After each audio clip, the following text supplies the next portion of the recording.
Welcome to Lakshmi's kitchen and creations.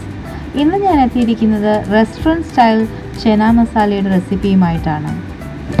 ഇത് വളരെയധികം നല്ലൊരു ഡിഷാണ്. നിങ്ങൾക്ക് ബട്ടൂരയുടെ കൂടെയും പൂരി അതുപോലെ തന്നെ ജീര റൈസിൻ്റെ കൂടെ ഒക്കെ സെർവ് ചെയ്യാൻ പറ്റിയ വളരെയധികം നല്ലൊരു വെജിറ്റേറിയൻ ഡിഷാണ്. അപ്പോൾ റെസ്റ്റോറൻറ്റ് സ്റ്റൈൽ ചന മസാല ഉണ്ടാക്കുവാനുള്ള ഇൻഗ്രീഡിയൻസ് എന്തെന്ന് നോക്കാം. ആദ്യം തന്നെ ഓവർനൈറ്റ് സോക്ക് ചെയ്ത് വെച്ച കടലയാണ് വേണ്ടത്. 1.5 കപ്പോളം വെളുത്ത കടലയാണ് ഞാൻ എടുത്തിരിക്കുന്നത്. അത് സോക്ക് ചെയ്ത് വെച്ചിരുന്നു.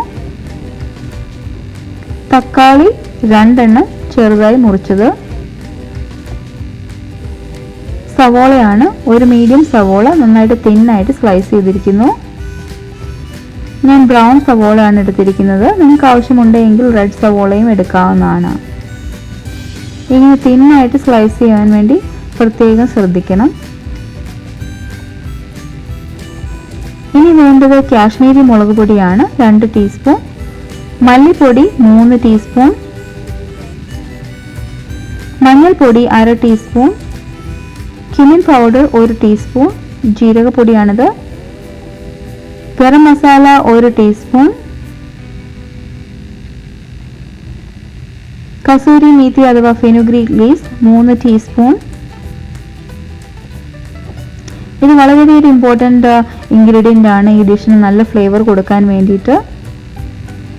ജീരകം 1 teaspoon, ginger garlic paste 1 teaspoon, fresh ആയിട്ട് അരച്ചെടുത്തതാണിത്. ഡ്രൈ മാംഗോ പൗഡർ 1/2 ടീസ്പൂൺ,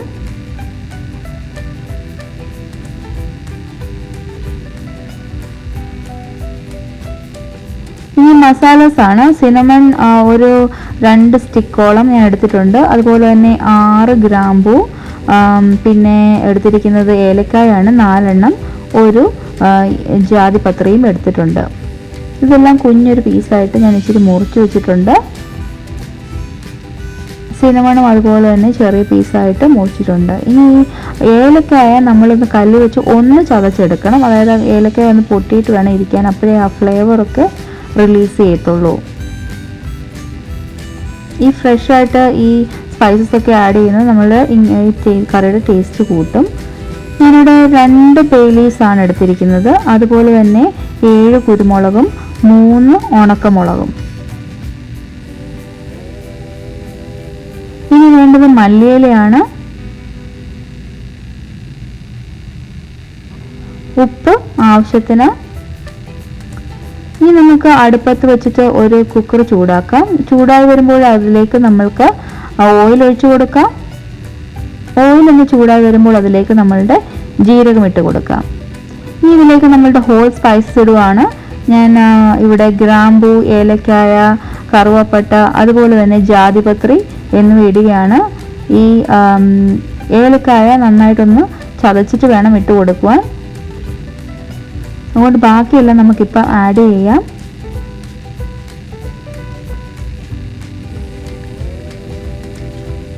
ഇതിലേക്ക് നമ്മളുടെ ബേ ലീവ്സും ഉണക്കമുളകും അതുപോലെ തന്നെ കുരുമുളകും ഇട്ട് കൊടുക്കാം. ഇവിടെ ഞാൻ ഏലക്കായ കല്ലിൽ വെച്ച് ഒന്ന് ഇടിച്ചെടുത്തിട്ടുണ്ട്. അതുകൂടി ചേർത്ത് കൊടുക്കാൻ പോവുകയാണ്.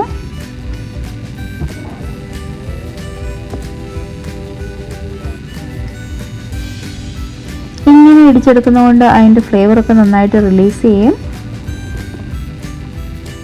ഇത് നിങ്ങൾ കഴിക്കുമ്പോഴേ അറിയുള്ളൂ ആ ടേസ്റ്റൊക്കെ കൂടെ ഇതിന് ഈ ഡിഷിന് വേണ്ടി കൊടുക്കുന്ന എത്ര നല്ലൊരു സ്മെല്ലും ടേസ്റ്റൊക്കെയാണ്.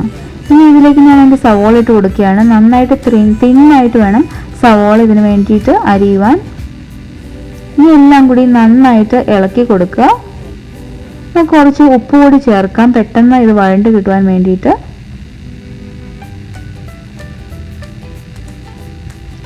ഇതെല്ലാം കൂടി ഒരു കുക്കറിനകത്തിട്ടാണ് ഉണ്ടാക്കുന്നത്. അതുകൊണ്ട് വളരെയധികം ഈസിയാണ് ഈ ചന മസാല ഉണ്ടാക്കുവാനായിട്ട്.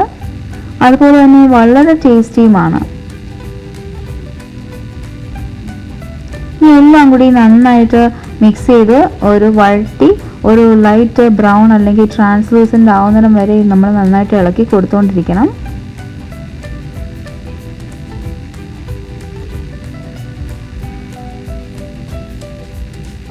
സാധാരണ ചന മസാലയെക്കാളും ഒത്തിരി നല്ല ടേസ്റ്റിയാണ് ഈ ടൈപ്പ് ചന മസാല. നിങ്ങൾ തീർച്ചയായിട്ടും ട്രൈ ചെയ്ത് നോക്കണം.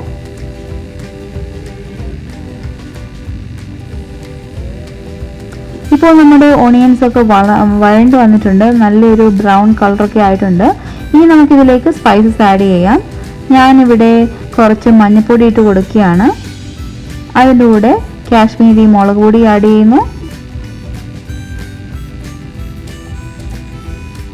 അടുത്തതായി ആഡ് ചെയ്യുന്നത് മല്ലിപ്പൊടിയാണ്.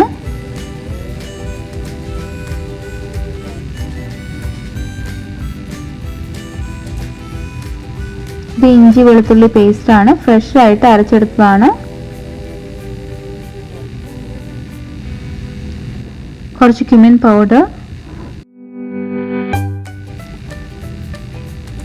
ഇത് ഡ്രൈ മാംഗോ പൗഡറാണ്.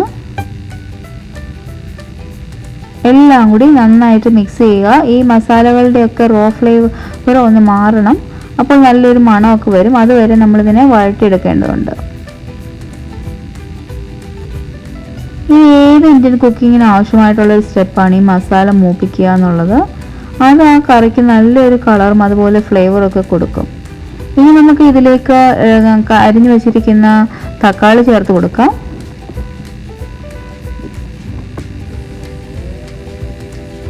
നിങ്ങൾക്ക് വേണമെങ്കിൽ അരച്ചും തക്കാളി ചേർക്കാവുന്നതാണ്. പക്ഷേ ഞാൻ അരിഞ്ഞാണ് ഈ റെസിപ്പിക്കകത്ത് ഇട്ടിരിക്കുന്നത്. എല്ലാം കൂടി നന്നായിട്ടൊന്ന് വഴറ്റിയെടുക്കുക. ഈ തക്കാളിയൊക്കെ ഒന്ന് ഉടഞ്ഞു വരുമ്പോൾ വേണം നമ്മൾക്ക് ബാക്കിയുള്ള ഇൻഗ്രീഡിയൻസ് കൂടി ചേർക്കുവാൻ.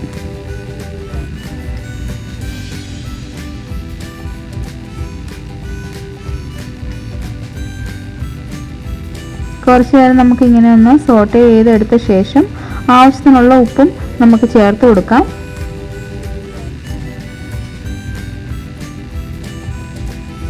ഇനി ഇതിലേക്ക് നമ്മൾ ഒരു രാത്രി മൊത്തം കുതിർത്ത് വെച്ചിരുന്ന കടലയാണ്, വെള്ളക്കടല, അതുകൂടി ചേർത്ത് കൊടുക്കാം.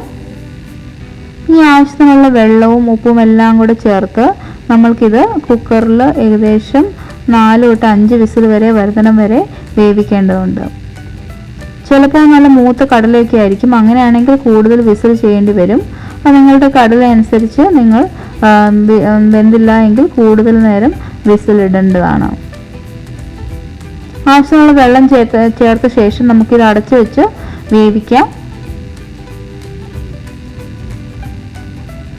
കണ്ടോ? അപ്പോൾ ഓരോ ഒരു പോട്ടിനകത്ത് തന്നെ അല്ലെങ്കിൽ ഒരു കുക്കറിനകത്ത് തന്നെ നമുക്ക് ഈ ഡിഷ് ഉണ്ടാക്കിയെടുക്കാവുന്നതാണ്. വളരെ ഈസിയാണ്. നമ്മൾ തലേദിവസം വെള്ളത്തിൽ ഈ ചന അഥവാ കടല ഇടണമെന്ന് മാത്രമേ ഉള്ളൂ. ഇപ്പോൾ നോക്കൂ, നമ്മളുടെ കടലയൊക്കെ റെഡി ആയിട്ടുണ്ടെന്ന് തോന്നുന്നു. നമുക്കിത് ചെക്ക് ചെയ്ത് നോക്കണം. ഇത് നന്നായിട്ട് വെന്തോന്ന് നമ്മൾ ചെക്ക് ചെയ്ത് നോക്കണം. അതിനായിട്ട് ഒരു കടല നമുക്ക് ഞെക്കി നോക്കാം. നല്ല ചൂടുണ്ട്.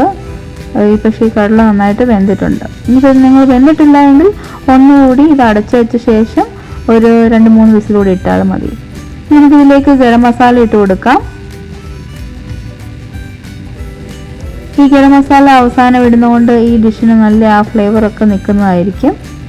അതുപോലെ തന്നെ കസൂരി മേത്തിയും നമുക്ക് ഇട്ട് കൊടുക്കാം. ഈ കസൂരി മേത്തിയാണ് ഈ ഡിഷിന് നല്ലൊരു ഫ്ലേവറും അതുപോലെ തന്നെ നല്ല മണമൊക്കെ കൊടുക്കുന്നത്. അതുകൊണ്ട് ഇത് തീർച്ചയായിട്ടും നിങ്ങൾ ഈ ഡിഷിൽ ഇട്ടിരിക്കണം.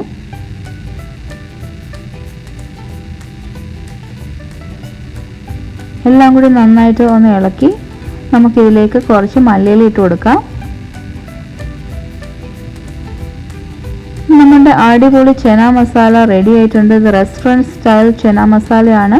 സാധാരണ കഴിക്കുന്ന ചന മസാലയെക്കാളും വളരെയധികം ടേസ്റ്റിയാണ്. നിങ്ങൾ തീർച്ചയായിട്ടും ഇത് കഴിച്ചു നോക്കണം.